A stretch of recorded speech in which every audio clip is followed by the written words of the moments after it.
This morning we have a subject that I think is of more or less vital importance in these times. But we have to begin by going back to one of the earliest concepts that we have in the world of science, and that is the transmutation of metals. We do not know where alchemy, as we call it today, originated, but the present word is derived from two comparatively recent terms, the word chemistry and the ancient Hebrew and Greek and Egyptian syllable El. Alchemy. El is a name of deity, Elohim, and many others. Therefore, the term alchemy means divine chemistry. It means something entirely different from the concept or idea of a materialistic transmutation of metals. But very early in China, even in India, later in Japan, and many parts of the European continent, chemists arose laboring with the concept of the transmutation of actual physical substances.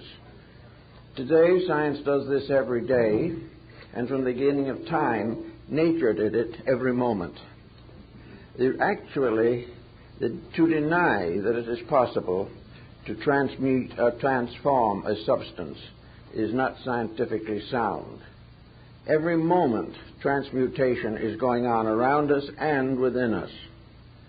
The whole system of digestion, the nutritional problem faced by every living creature, is a fine example of basic alchemy, a divine process of transforming substances until they serve the various utilities which are necessary for survival. Paracelsus von Hohenheim was a physician for the family of the Fuggers in Germany.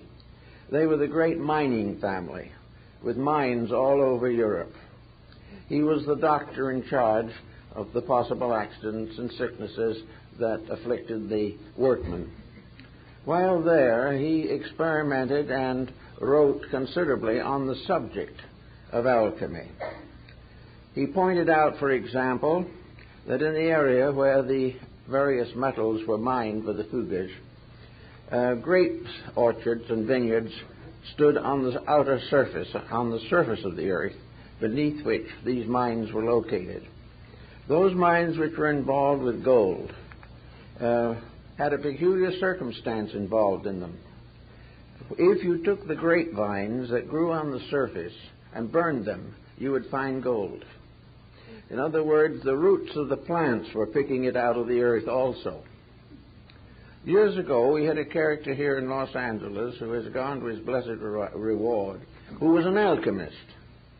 And naturally enough, for an alchemist who had to make a living, he had a cheese factory, which, by the way, if you study it carefully enough, is part of our story. But no one thinks that far. But this alchemist one day showed me a little glass retort about an inch and a half tall, about less than the size of a pullet egg. But in this was a little rock, and on the rock was a tiny flare of gold. It looked under a strong glass like a little flower, but it was actually gold growing in an hermetically sealed vessel. I tried to get the right to keep this as a preservation or as a proof of something, but I was never able to get it away from him. But anyway, he insisted that this little gold tree or little gold thread-like vine, a leaf, a fern leaf-like thing, had actually grown in this bottle from the rock upon which it was still attached. That actually gold grows. Von Hohenheim also stated this, that areas where mining had exhausted all known gold supplies, 100 years later, gold was found again. In some way, gold continued to reproduce itself from a kind of seed.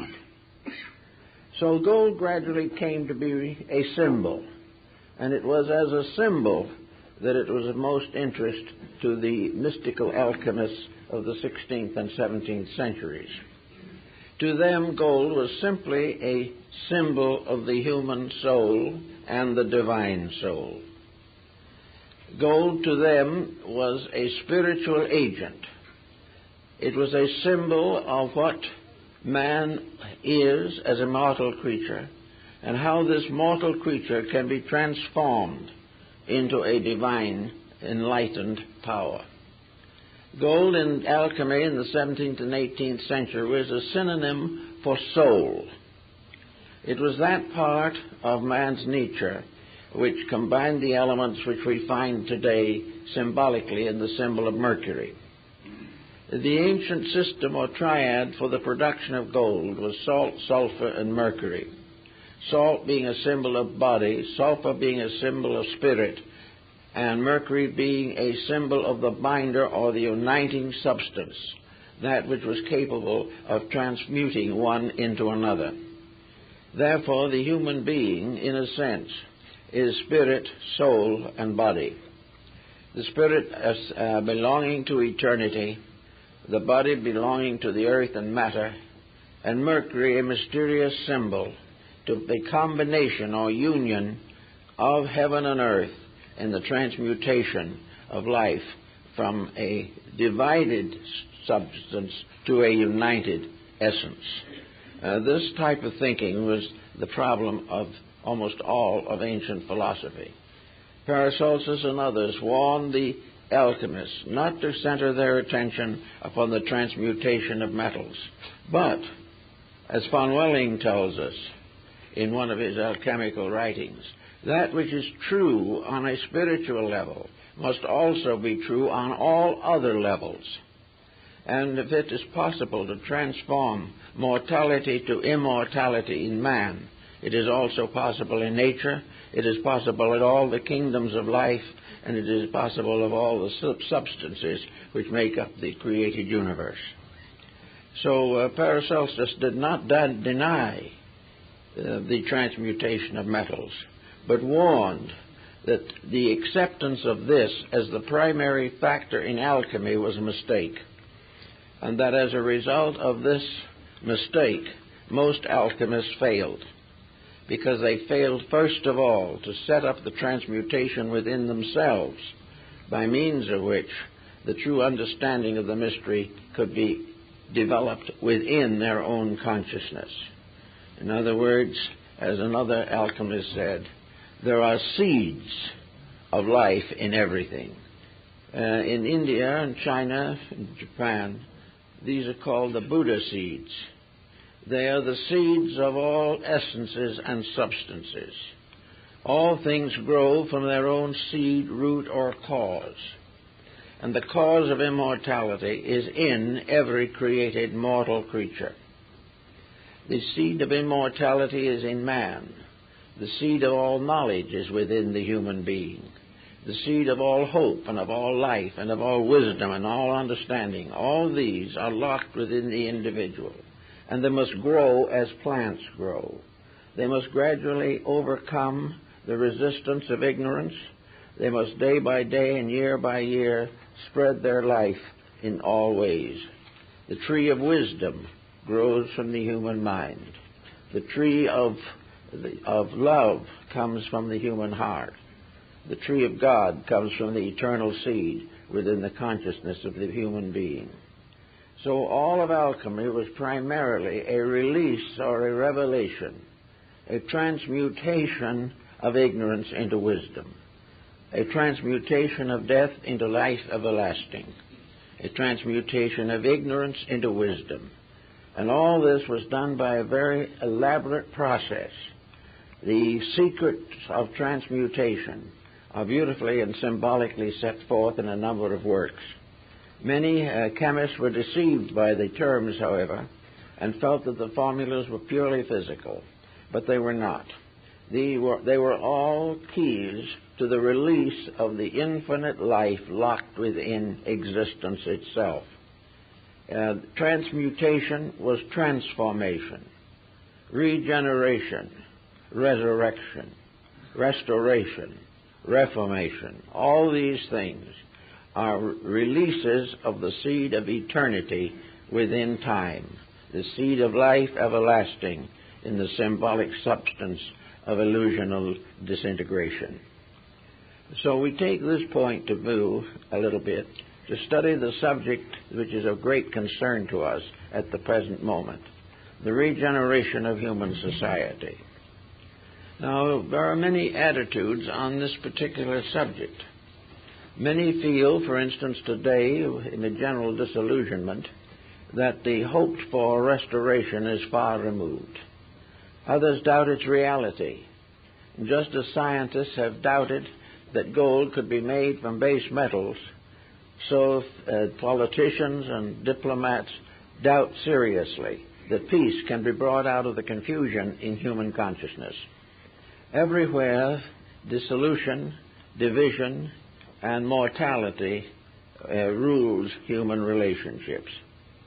This, however, is contrary to universal law. There is within humanity as a collective also the seed of its own regeneration. Everything grows from seed. Someone must plant the seed of peace, or there will never be seeds of peace in the world. In the book of Revelation, there is a tree that bears 12 manner of fruit, which is for the healing of the nations. This tree represents a truth, a reality, a great revelation, growing from a seed in human consciousness. Now, human beings today all have within them the seed of their own perfection. The perfection is not something added. It is something released. It is not bestowed. It is revealed through the internal structure of human consciousness. If we go back, for instance, to the period of Plato and Aristotle, we realize that when Plato died, there probably were not 20 copies of his dialogues in existence, and they were all handwritten by his disciples for their own use.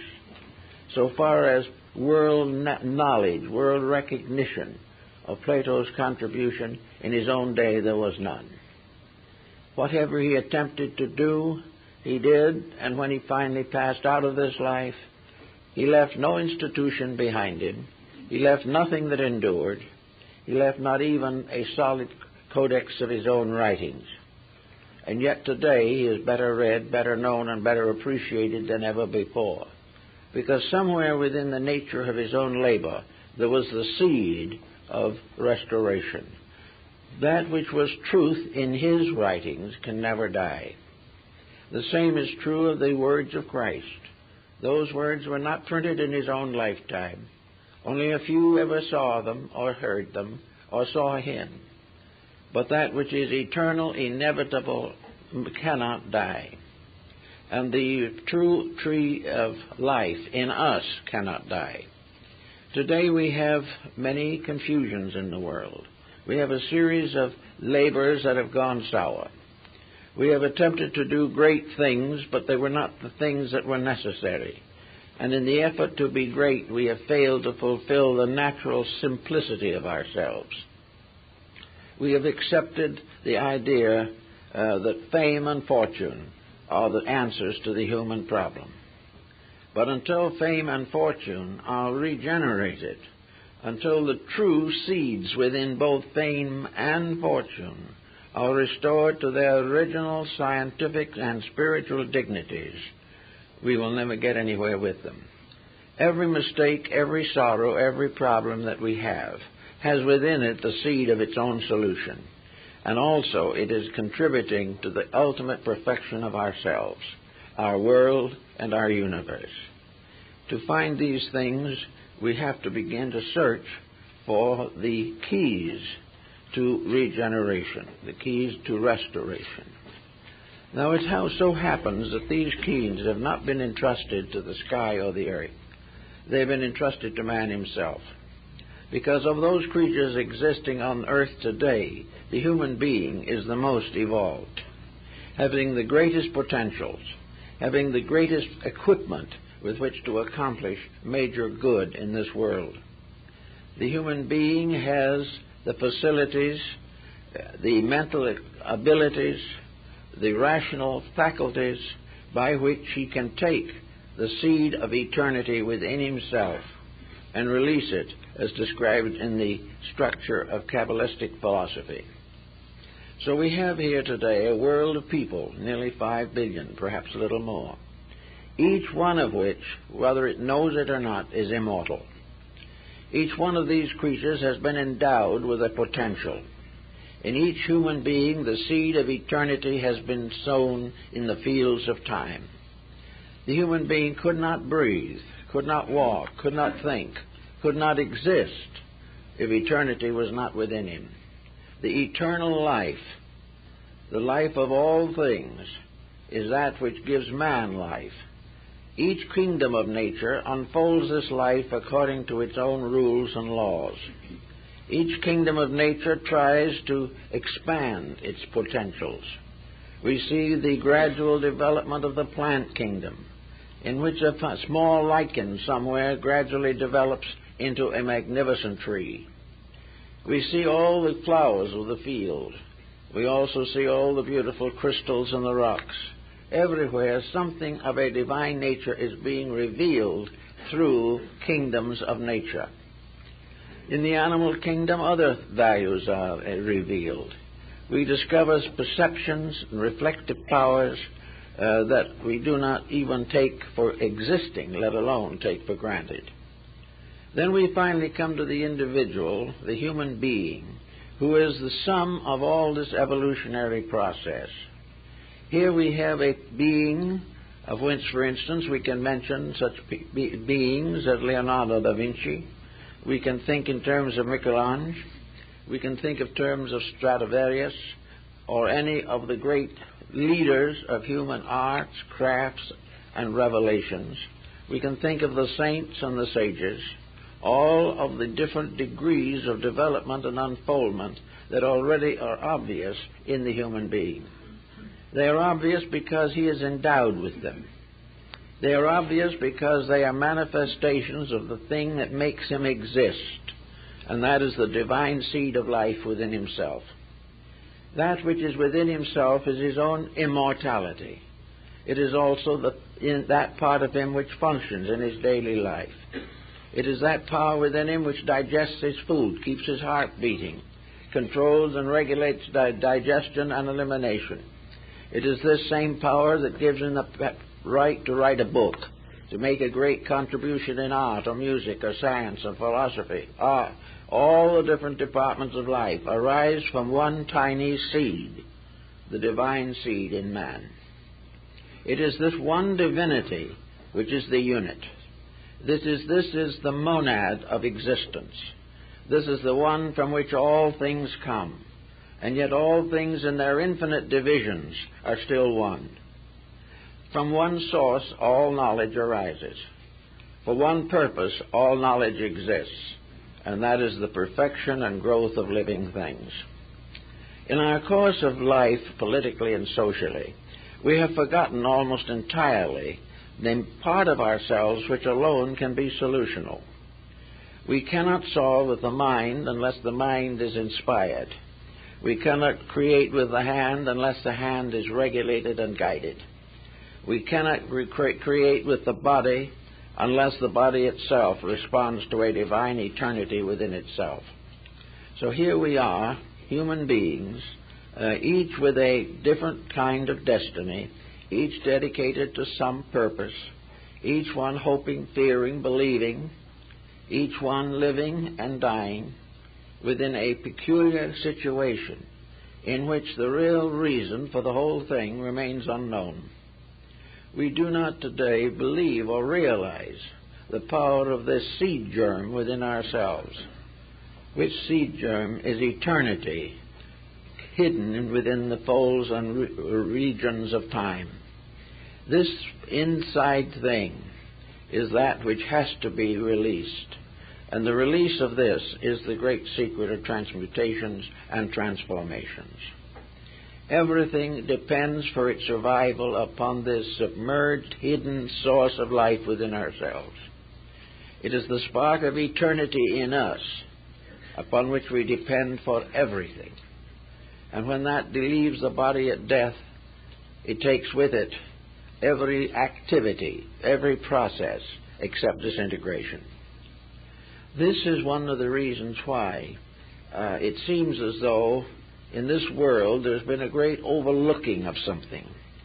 We have been trusting each other on a level which is not trustworthy. We have tried to work out our problems without bringing into focus the one solution that is possible, and that is the release of the eternal plan through ourselves. It is the same with nations.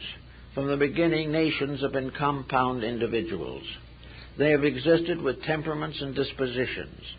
They each have their own peculiar specializations in life. They have their languages, their customs, their arts, and many times their religions and their languages. All these are parts of a unit, and the unit of a nation is a kind of collective atom. For each atom is a personification of a racial, a cultural, or a social problem or pressure. So in the atom problem, we have the atom who is Greek, the atom who is Chinese. But we also recognize that each of these compounds is ensouled. Each one of them exists as itself rather than falling into chaos, because the entire structure is embodying a principle. The development of humanity, the tree of races, means that a life principle is flowing through all races.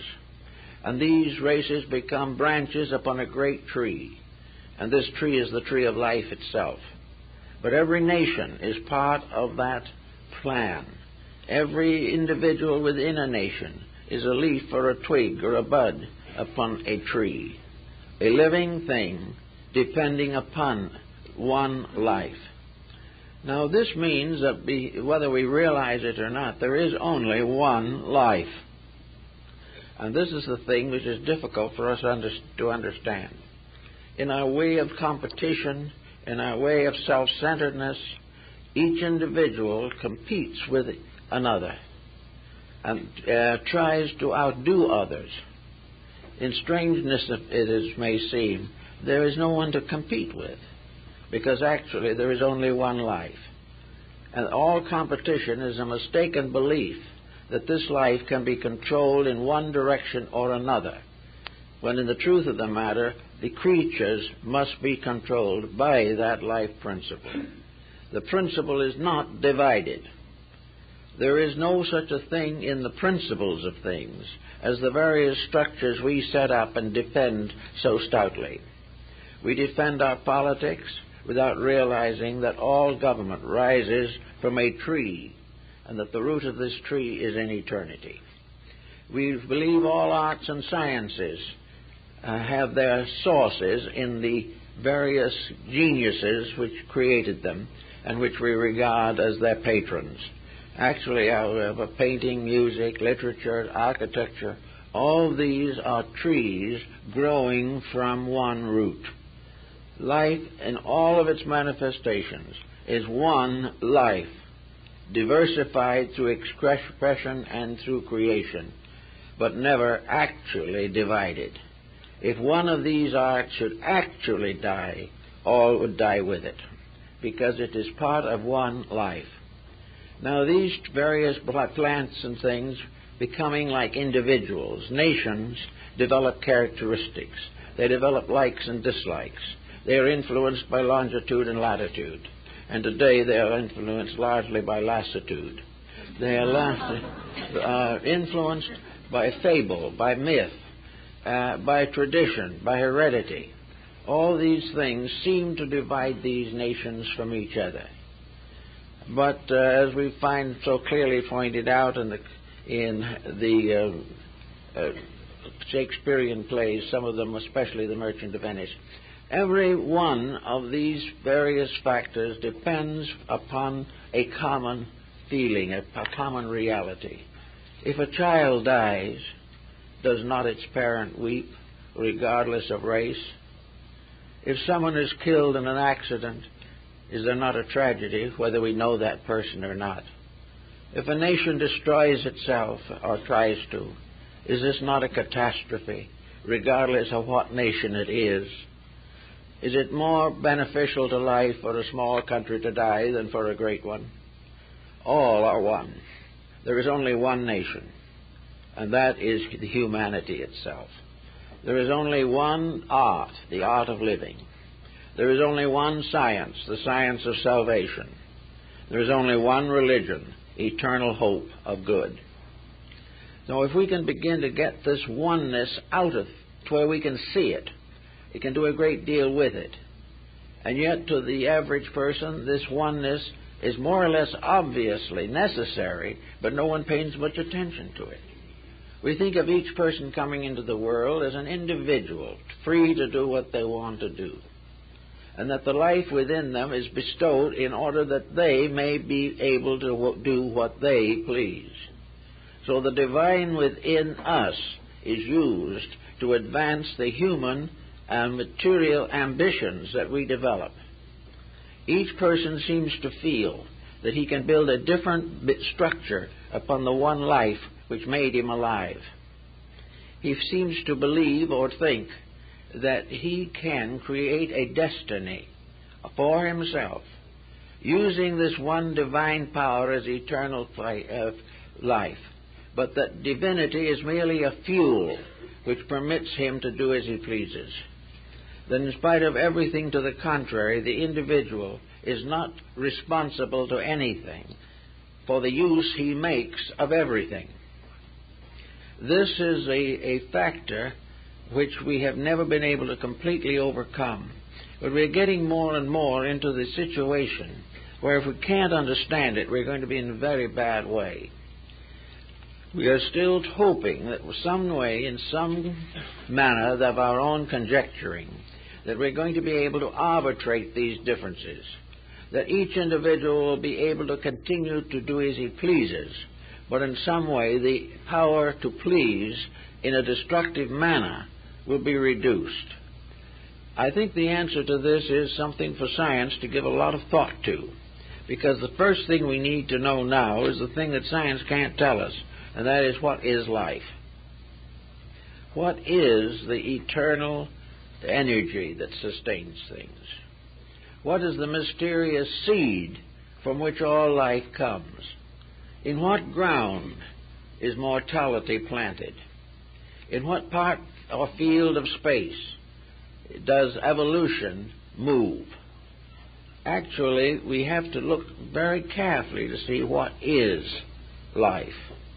Is life motion? Not necessarily. Is life ambition, hope? Is it tragedy or comedy? Is it contained within any structure that we have developed? The only sensible way that we can really approach this is the way we have never used, and that is to recognize that in substance all of these things are the same. They are all specializations within an indivisible reality. While we try to make separation real, while we are in a competitive relation with life, we cannot transmute our own activities and restore the unity which is necessary for survival. We have to gradually recognize this problem of alchemical transformation. But before we can really accept it, we have to have some psychological proof, some form of evidence to give us confidence that this is true. It is not enough just simply to say it. We must in some way become aware, completely aware, of this inevitable reality. So aware and so conscious of it that we are enabled to develop its resources within ourselves and share them with others. The alchemists, and they're working in their little laboratories, were all looking for something. We find many accounts of them, and in several great European cities there are the old buildings called the houses of the alchemists, famous even now because at some time a mystical chemist lived there and labeled to perfect his works. Now, if this alchemy of the problem is real, how are we going to find out about it? How can we transform this searching into a discovery? Well, in the old alchemical system, there was a mysterious being called Elias the artist. Elias is the patriarch referred in the Bible as one who went to God without death. And this mysterious power, Elias the artist, would come in the night to some alchemist who was considered worthy and would give him the secret, or give him perhaps a few grains of the elixir of life, of the transmutation, would stay a little time and then disappear and never be seen again. And in each case, the Elias power left some proof behind it. It left evidence to the chemist himself that there was an answer, that there was a solution. And in some cases, as in the case of Sandovugius, this powder actually was used by him to transmute base metals. And apparently, physically, he believed at least, it accomplished this end. Or was it true that Sandovugius also knew and put into symbolism what this powder really was? That it was not there to transmute base copper or bronze or iron, but to transmute base ignorance, superstition, or fear into the realization of truth. I think we have to recognize that the great transmutation must be in some way justified by human experience itself. We should be justified by the mere fact that we are alive, because the very existence in which we live has never been explained adequately. We do not know where we actually came from long before there were stars. We do not know where we are going after the last star goes out. We do not know what we are made of, except of substances that are held together by a strange magnetic chemistry. We know that we live from day to day upon life. We know that the very process of digesting food is an alchemical process. But we also must realize that this process goes to the acceptance and digesting of experience, which is another kind of food, a kind of food that nourishes the mind and understanding.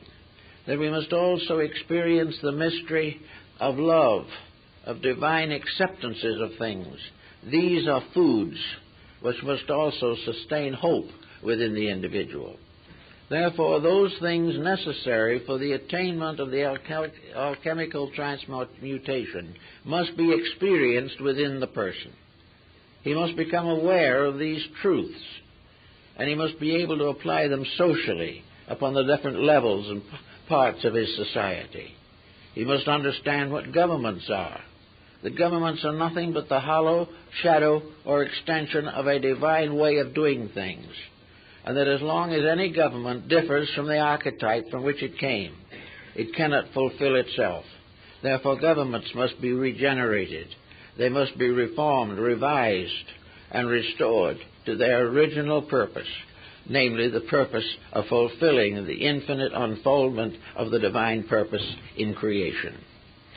While governments are dependent entirely upon books and codes and creeds, or laws are passed only by those who are themselves ignorant of what law is, or where it comes from, or why it is, or what it must be, we are in trouble.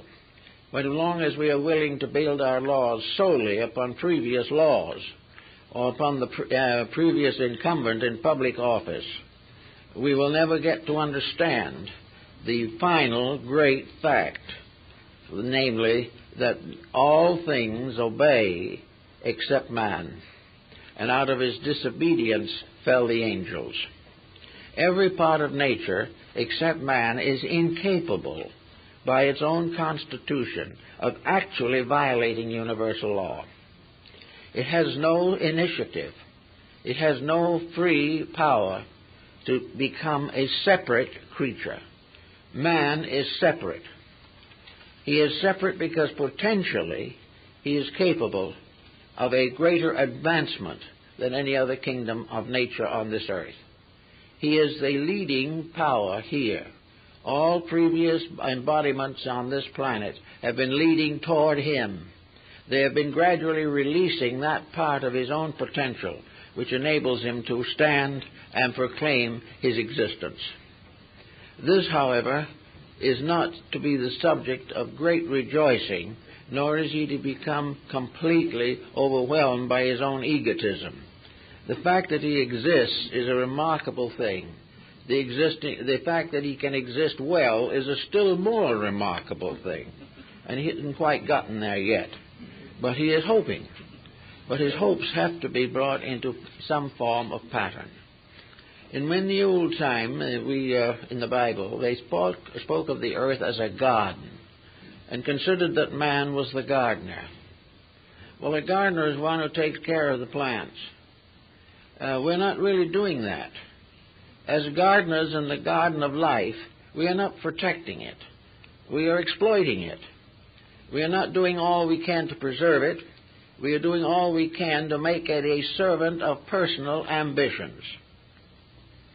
So we may say that nearly all of that which is rooted in ambition has a tendency to be corrupt. It may not necessarily be wrong, but it can easily become so.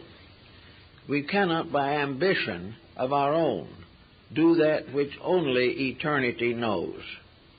We cannot solve problems that are greater than our insights or our understandings.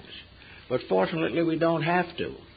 We only have to come into a harmonious relationship with the great plan of life itself. And this is what, in a large way, alchemy really represented. It told us through human digestion and the digestion of metals that there are processes going on that if we do not interfere with them, corrupt them, or pervert them, are magnificently sufficient. The only thing we can do is cut ourselves off from life by the misuse of it. We can only destroy that which we have labored so hard to build: bodies, attitudes, institutions, nations, governments, parties, and policies. All these things we have built up only to destroy them by our own selfishness. Now we say that's a very great tragedy. Yes, but unfortunately there's still another point that is more important.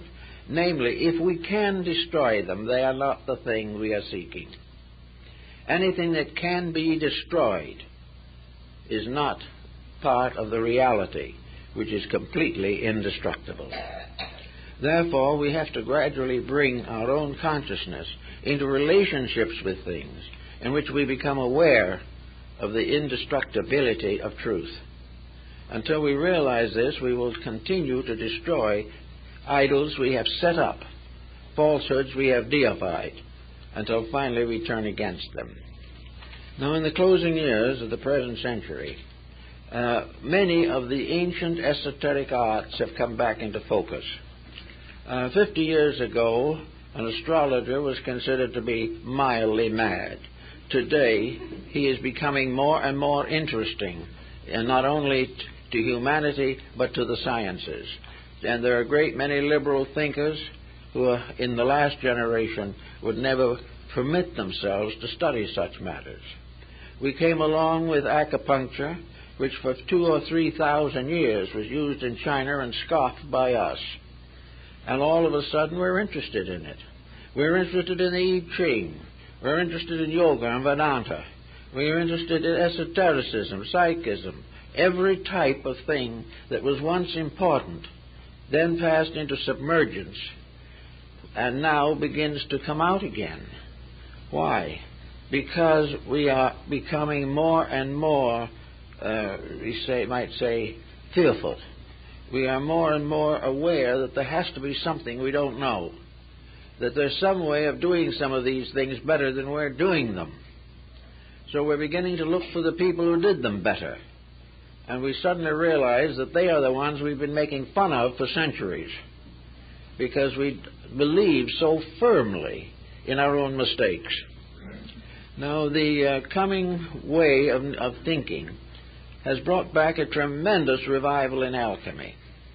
Alchemy is flourishing with new books, new publications, new exponents, new researches, new projects every day. But there's one thing we have to beware of, and that is As Basil Valentine pointed out, the great chemist, woe unto the gold makers. If we are going to use alchemy now to pay the national debt, we'll be exactly where we were to start with. If we firmly believe that we can use these superior sciences to protect our mistakes, we're wrong. We are only able to use these correctly if we are also dedicated persons. Unless the happy-go-lucky attitude, which is neither happy nor lucky, that we are in now, is changed, there is no form of learning that we can restore or create that will not land in the same condition we are in today. Because it is a value pattern. We have to change the basic relationship between ourselves and life. This is the great transmutation. This is the secret of the philosopher's stone and the elixir of life. We cannot simply use these powers to take care of our present mistakes. We cannot use psychism to find out how to get out of being alcoholics and then keep on drinking. We cannot say that we are going to use philosophy and then keep on nagging our neighbors and insulting each other. We cannot have enemies and be truth seekers at the same time.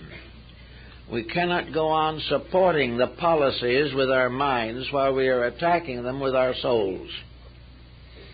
So out of it all comes the necessity of starting with the basic element of alchemy, and that is the person. Bamey and the Rosicrucian group in Europe, many other systems, have emphasized the point that regeneration begins with the individual. That only a person who has a proper internal relationship with life is willing to or capable of making the changes that are necessary. So somewhere in this process we must identify the pearl of great price, the seed soul in ourselves, something that is so mysterious, so minute, that it is like the proverbial mustard seed, that being the least among the seeds shall grow into a great tree. The search for the seed of life. And science should be seeking it. Everything should be seeking to know that which is locked within something so small and so abstract that we cannot even distinguish it or analyze it, and yet from which flows all existence, all condition, all progress, and all reality. Here is the tiny germ, which is the greatest thing in the world, far greater than anything we know. And it's in us, and one thing we can prove that. We can prove it by the fact that we're here this morning. We can prove it by the fact that we can raise a hand, that we can drive a car, that we can enjoy a bad program on TV. All these things are proofs of something. The fact that we like one thing and dislike another, believe one thing and disbelieve another, these are all evidences of the presence within ourselves of a power, of a life reality, a germ of eternity by which we exist. We are not the only ones. That germ is in everything. But in man it is a certain core. It's reaching further into the great world of needs. In other words, it is the basis of the fruit of life that we're all seeking. Here we are, able to think, able to play the piano magnificently, able to control and direct the actual forces that make up our civilization. All of these things are within our dispatch and within our area of possibility. We have already produced a great world, the modern world, but we have not ensouled it. The thing we have produced up to the present time is a robot. Our whole civilization is a robot, because it is simply an instrument for the fulfillment of our own ignorance. in the sense not of dispelling that ignorance, but making it possible to live with it. We are trying to live with our own imperfections happily and permanently, and this cannot be. The only way we can get over our disasters is to get over the weaknesses and fallacies in our own minds and hearts. So the first thing the alchemist has to do is transmute himself. He has to make sure that he deserves greater power than he has. He must make sure that if he is appointed to public office, he will be incorruptible and will also vision clearly within himself the true needs of people. If he does not know what they need, why should he govern them? Elected to govern them. Leadership, as Plato pointed out, must be rested in those who know.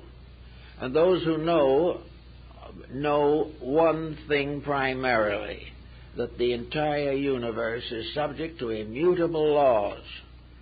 Keep the rules and live, break the rules and die. It is as simple as that, except you can't really die. Death in this case means the destruction of the illusion. And if all you have inside of yourself is an illusion, then it may appear to be a hopeless end. But actually that thing inside, that mysterious seed, the soul seed, does not die. It cannot. It can be delayed. It can fall upon bad ground. And it can be, for some reason or other, taken away by the birds of the air. But that the seed itself cannot cease. So somewhere we've got to make peace with reality. If we don't make peace with it, we're not going to get the results that are necessary. But how are we going to make peace with it, whereas in the moment our entire life and thought is based upon transitory, impermanent, and inconsequential attitudes? How is the average individual to become capable of ruling himself, let alone ruling anyone else? Well, this should be part of education, but it isn't. It should be part of everything that we do, but it is not. We are constantly being schooled to do things to perpetuate our mistakes. We have a standing army to perpetuate our hatreds.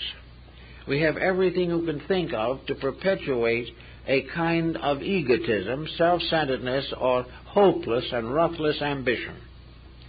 We are not trying, really, to make any basic correction. We are competitively trying to prevent someone from doing to us what we have been long waiting to do to them. All this, we cannot solve anything. So comes a sacred art. An art maybe that was founded in the ancient temples of Egypt, perhaps earlier. An art which is recorded in the ancient Hermetic writings, the books of Hermes Trismegistus, found in the scriptural writings of all peoples. This mysterious secret art, secret science of personal redemption, personal renovation of character and of life. And it means that certain changes have to come about.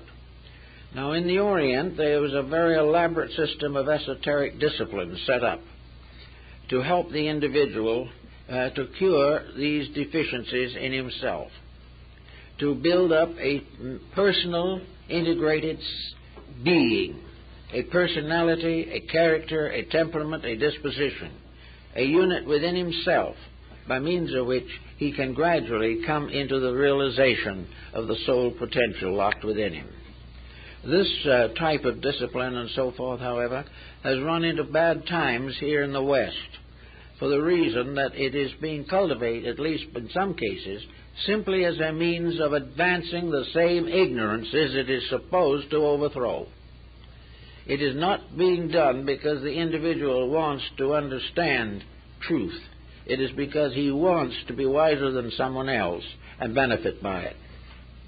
So wherever these exercises are given to help the individual to be greater than his neighbor, danger lurks.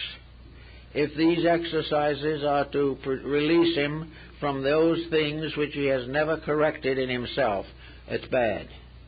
If, however, it is a simple desire to find truth, not for self, but for the common good, then there is legitimate progress to be made. But all this progress begins with very simple things. We have these powers. We have within ourselves this seed of eternity, this tremendous dynamo, this enormous, incredible current of life.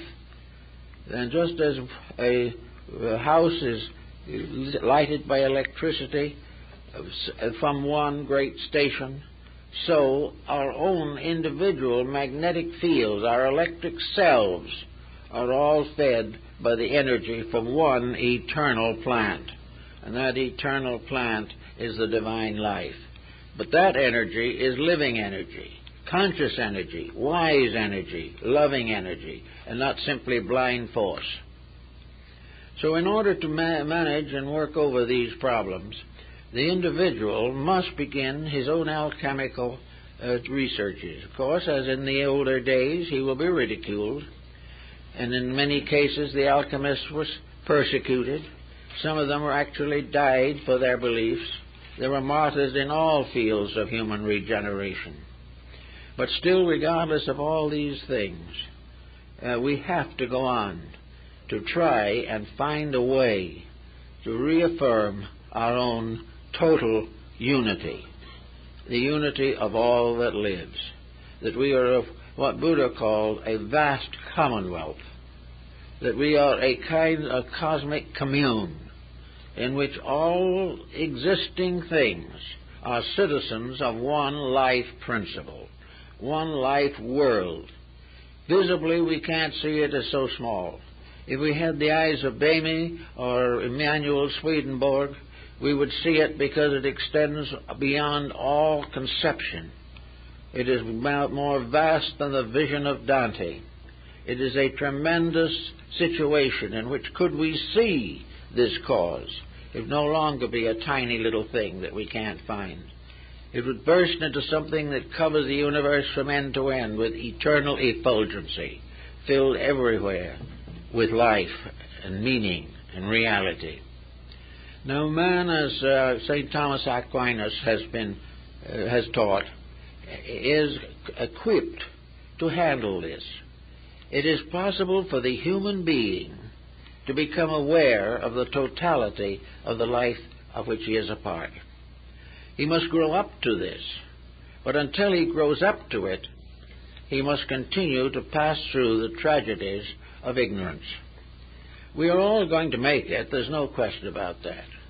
But we can make it easier if we know what we're doing. And we can make it easier if we say to ourselves, for instance, that in our own inner life there is a stream of life. There is a mysterious river that flows out of paradise. There is this mysterious source of life, this energy, that we're going to use every day. We're going to use it to learn to walk. We're going to use it to learn to speak. We're going to learn it and use it to build a house. We're going to use it for all kinds of labors. This one great energy. And we are releasing it little by little. Because if we released it all at once, it would destroy us. It would be far too great for this body to maintain the challenge of a wisdom far more perfect than itself. So we only gain a little insight at a time. But we can, by a little effort of our own, become aware that we have a responsibility to the fact that we are alive. Nothing is here for no reason. Everything has purpose. Each individual, when he reaches maturity, has become a custodian of life. He has become part of a great living mechanism. He has become part of a tremendous flow of energy. Energy which he cannot master, but which he can learn to use. As he uses it, he no longer abuses it. And when he gets to the point where he can transmute his own mistakes, where he can begin to see the things he did not do well and try to do them better, when he comes to this condition, he is already well on the way toward an enlightenment. Now, what are the immediate fruits of this enlightenment in terms of alchemy? Those who possess this power, this mysterious elixir of life, who are masters of the golden stone, these individuals still live here just like everyone else. They are forbidden by the rules of their orders to even reveal that they are different. They live in this world but not of it. They have a tremendous life inside themselves and are not dependent upon the encouragement of their neighbors for survival. They cannot be captured within the framework of a bad law. On the other hand, their wisdom and insight shows them how they can live surrounded by laws that are not good and still be right themselves. Actually, the alchemist is no longer just a citizen of the country in which he is born. This point was well made by the Greeks and by many of the ancient peoples. Namely, that it is a mistake to assume that there are only certain realms in which the human being can function. There are not only the gods above of the Greeks and mortality below. There are something in between. This in-between thing has been in theology made into the hierarchies of the angels and archangels and so forth. But in the classical times, there was a state between mortality and divinity.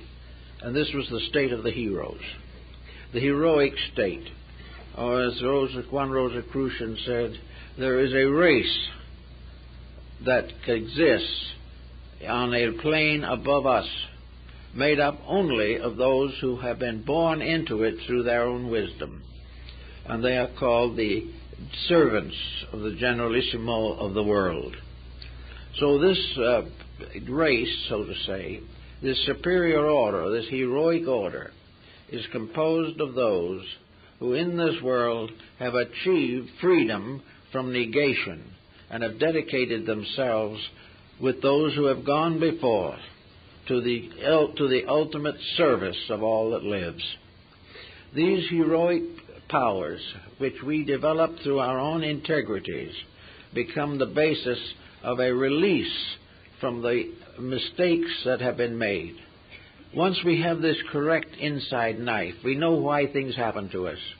We are no longer moved by the things that we call joy and sorrow. We live in a state of truth in which all things have their own right and natural existence. We are not subject to any of the calamities that befall ignorance, because we are no longer ignorant.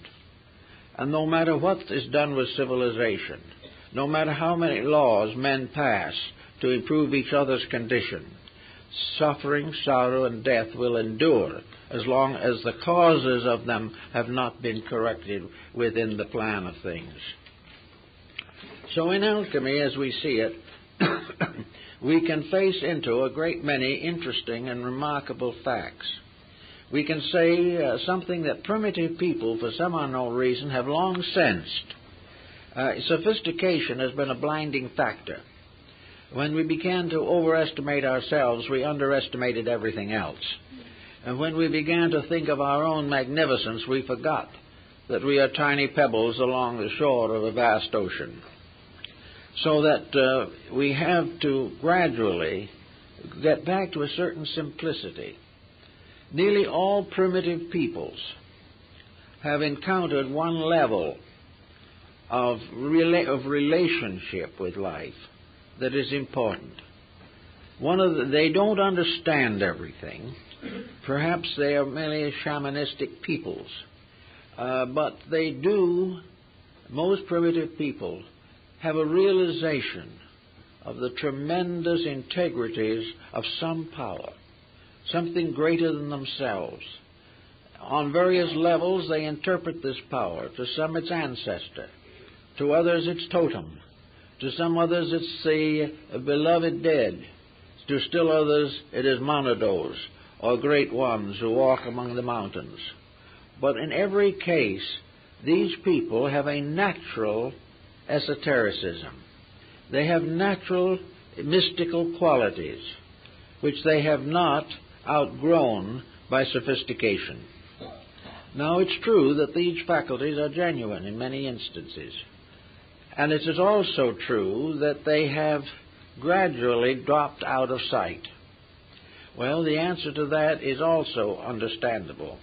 The reason why primitive psychism has gradually faded away is because it again became a blind alley. Primitive psychism kept the individual from actually realizing the realities. It was a kind of protection. It was as though parents were taking care of children, and the child turned to the parent for everything, or turned to the teacher for everything. But after a while, the child grows up to the point where it must make its own decisions. It must no longer lean or depend. It can no longer depend for its survival upon some benevolent power beyond its understanding. It must actually learn to stand, to live, to become a being, and transmute negative natural relationships into positive natural cooperations. It is not enough that we should believe in a summer land beyond the grave.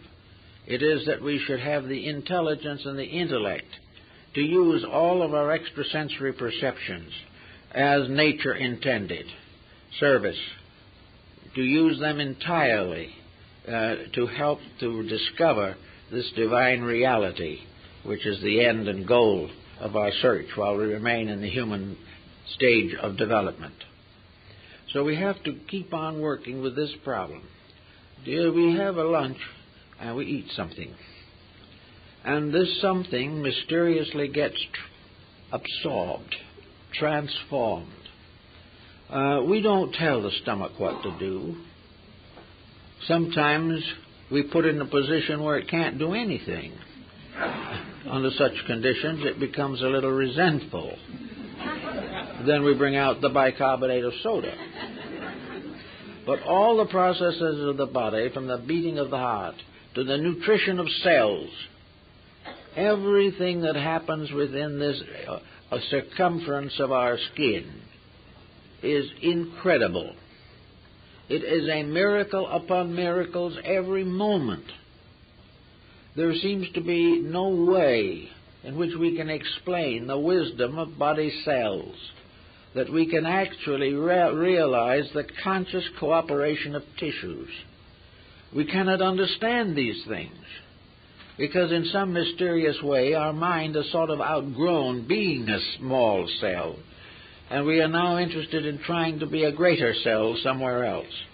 But actually, the miracle of existence is present to us every moment. It is present to us in the birth of every child that comes into the world. It is in us in every proof of the continual principle of life that is transferred from one generation to another. How, we do not know. We can see only certain physical symptoms, symbols, procedures, but the great transmission of life is beyond human understanding. Therefore, we have a little world, a little island of thoughtfulness in a great ocean of the unknown. We are constantly seeking to know more, but because of the peculiar dulling of our instruments, we have gradually turned away from the search for the unknowable to the gradual refinement of things that we do immediately see some value coming from. But actually, this one thing that we don't see is the only thing that is important. It is the basis of law. Within it is the absolute way in which everything has to be done. Within it is the proof of human growth. Within it is the release by which the individual gradually, step by step, actually grows up into a divine nature. And sometime in the infinite of things may be a God in his own right. But all these things are based upon an energy, what the alchemists called the spirit or souls of the metals. The souls of the metals can be brought together, and here is a very interesting point. Von Welling, in his Opus Cabalisticum, points out that no metal can be combined with another metal in its present state. One gross metal cannot be amalgamated to another gross metal in terms of alchemy. Before an element can become mingled with another element, it must be sublimated itself and its own individuality overcome. It must cease to have separateness before it can be united with anything else. Therefore, the essences of the metals can be combined, but the bodies of the metals cannot be combined. To form, that is, they can be combined on a physical level for purposes of hardware, but not in terms of mystical understanding. So before any form of knowledge can be united to another form of knowledge, both of these elements must be subjected to and reduced to their principle. Therefore, we have to go behind what is known. We have to break through knowledge in the sense of tradition. We have to break through knowledge in the sense that it is a binding power. When we say, I know, and what we are really doing is quoting from a text from Harvard or Oxford, this won't do it. None of the knowledge that comes from the outside, in its natural outside form, can be united with any other form of knowledge on the outside. Therefore, before knowledge can be united with another form, it must be reduced itself or elevated to the state of a soul principle. It must be transmuted in itself from body to soul. Souls can mingle, bodies cannot. Therefore, all knowledge, before it can mingle with other knowledge, must lose the errors in itself. It must be relieved of the traditional limitations which the mind has placed upon it. We must no longer defend schools of thought, because these thought schools can never be reconciled. But if thought can be rescued from schools, it can mingle with other thoughts. The same is true in religion. We cannot take one religion and impose it upon another, because the separatenesses are all artificial. We take two great religions, we study them. We discover that in substance and essence, their teaching is relatively identical. We realize that the Ten Commandments are everywhere in the world. And as long as we think of them as principles, we can understand and apply them. But the moment we limit that pattern to a religion, and another religion disagrees with us, though believing the same, we then come into religious hostility and persecution. We cannot worship God separately and be at the same time one in our religious consciousness. When we, however, get over the sectarian fact and face into the divine reality, all religions can meet. We can all meet upon the level of certain principles, but never after these principles have been embodied in various creedal and sectarian patterns until they have become practically mummified in them. Have they died in the sectarianism which destroyed their power to be one. So if we want to get one religion in this world, a religion in which all truth is available, and for the end forever of the problems caused by religious differences, there'll be no more inquisitions, no more crusades, no more fighting even in family life over religious memberships. If we really have religion, we're safe. If we have theology, we're in serious trouble. And it is the same with everything else. Languages. We need more languages, but we need to realize that someday we're going to have to find what the ancient Arya people found 10,000 years ago, that there is a root language. And when we understand and know that root language, we can all communicate with each other.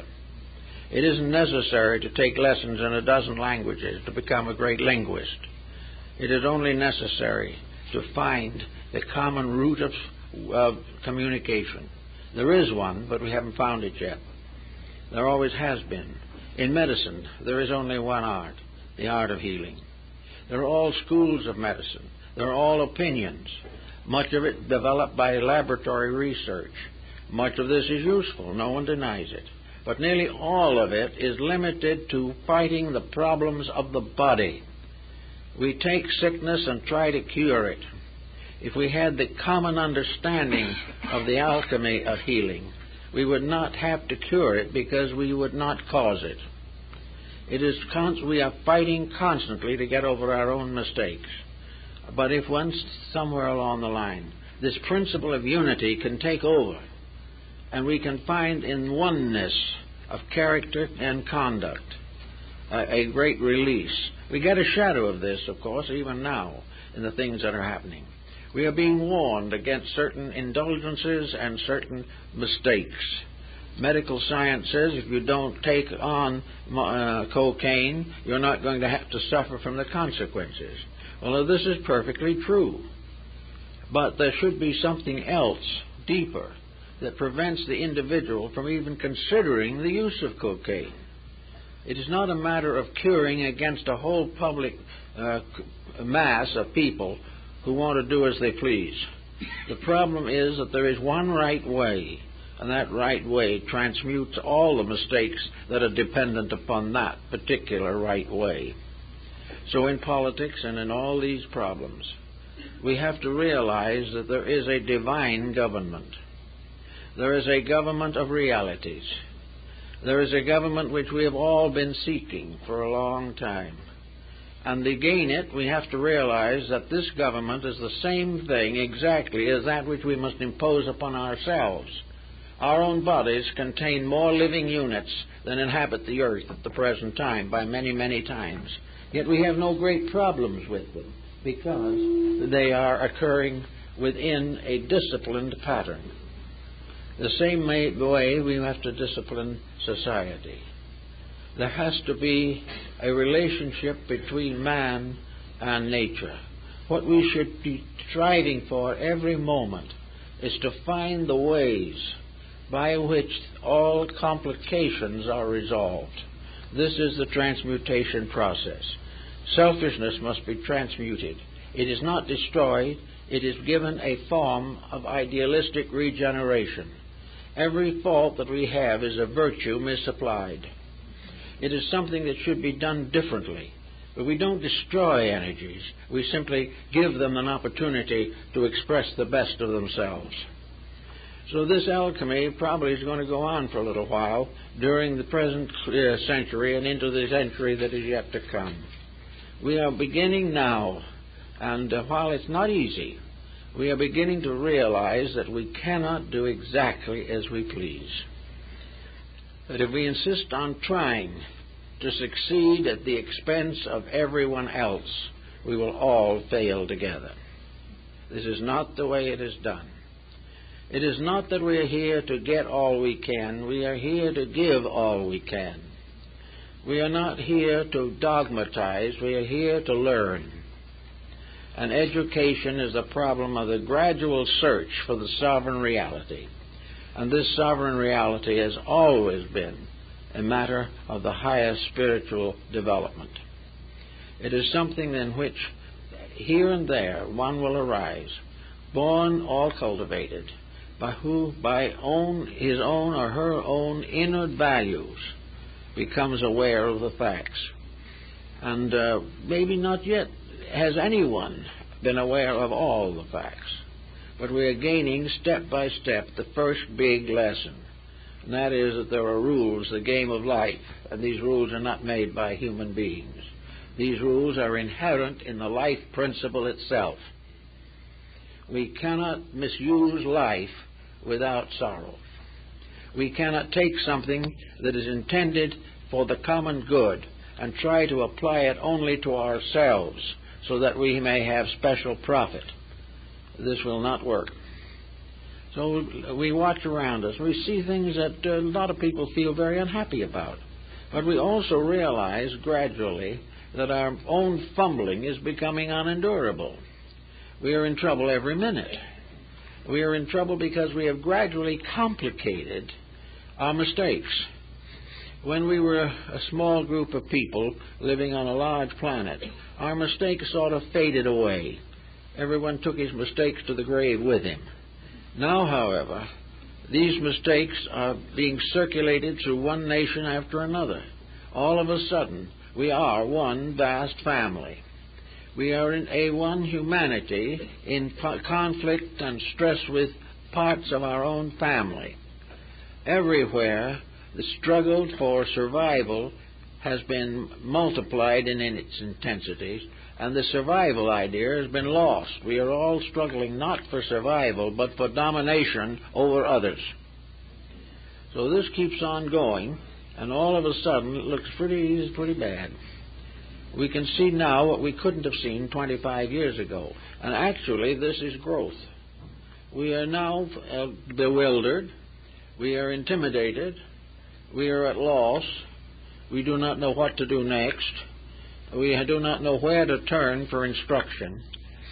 But we are therefore in the condition of the prodigal son, who has wasted his substance in riotous living and has now repented and is trying to find his way back to his father's house. And this is what we're all doing, whether we realize it or not. We're all trying to find the way to correct the mistakes that exist. And the mistakes exist are scientifically controllable. If science would gradually try to find out exactly how the great sovereign energy works, why it works, and what universal life is attempting to do, if science would give this more thought and could find out just even a little more about what the purpose of things is, and get over the idea that man has been hopelessly isolated and must find out everything for himself and must build a world according to his own desires in a universe ruled by immutable law which can never be broken. Anything that attempts to break a law is broken by it. If science, knowing its exactitudes and being able now to make ships that will go to the moon, headed for Mars almost immediately, if someone can bring this point home, that the one great answer that we must find is why we are here, what we are here for, and how we can work together to fulfill a purpose that we can never dominate, but we can venerate, recognize, and cooperate with. We can always realize there are not many ways of doing it right. We never have the freedom of choice that we think we have.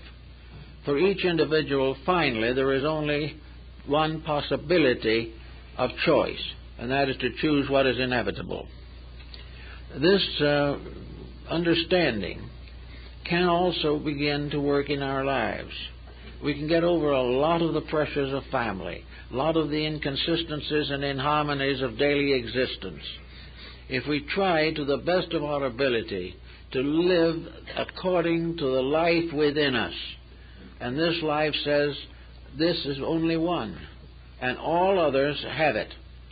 When we speak of another, we are speaking of another self. We are speaking of ourselves. I remember the little story from Japan when I was there, talked to a Japanese, and we saw two men bowing frantically to each other in the lobby. And the friend, Miss Me, says, you know, this man, that man over there is bowing, is a nice fellow.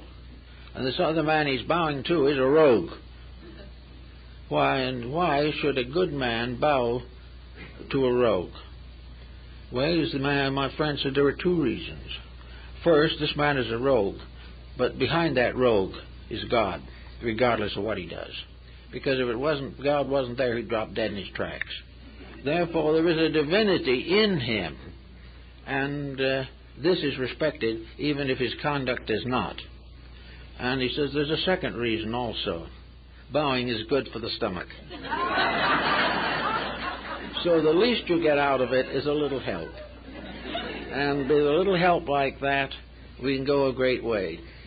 And by gradually trying at least to bow to the truth as we confront it, and making every effort to overcome every dividing factor in our lives, and trying according to the best of our ability to recognize that with us always is a power that we should respect and venerate.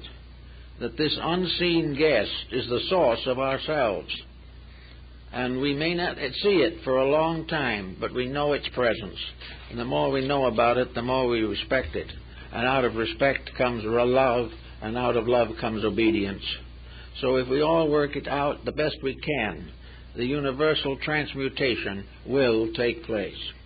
Well, that's it, folks.